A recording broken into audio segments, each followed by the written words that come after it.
Hindi naman lahat, binibenta namin. Oo, kaya wag niyong sabihin na lahat na lang binibenta namin.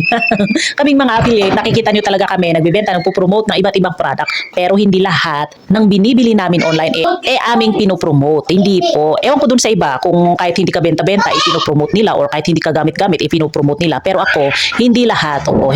Kung minsan, oo, parang sayang, ibenta natin para makabawi tayo dun sa price na pinangbili, ganon. Pero, hindi kasi lahat dapat ibenta. Hindi porket binili mo, namuhunan ka, ibebenta mo kahit alam mo hindi magandang quality. Kagaya na lang nito, no? Pero hindi lang ito, marami na akong biniling product na hindi ko siya pinromote, hindi ko binenta sa inyo kasi nga hindi maganda yung quality.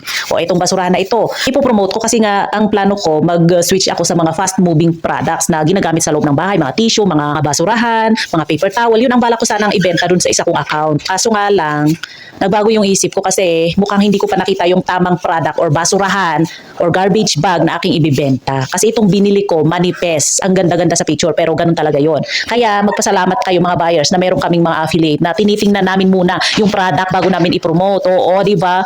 Pinapakita namin sa inyo yung actual, yung video, hindi picture lang.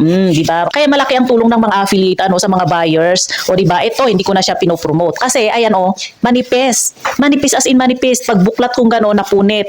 Ewan ko kung magagamit ko pa yung iba. Mura lang siya ha, mura lang. Kasi marami yung isang roll, parang 50 pieces na ganito. Tapos dun sa isang pack, 4 o 5. Basta marami kaya mura lang. So, syempre, dahil mura lang, gusto ko murang ibenta. Pero, hindi pala magandang quality. E di magbenta na lang ako ng medyo mahal, basta magandang quality.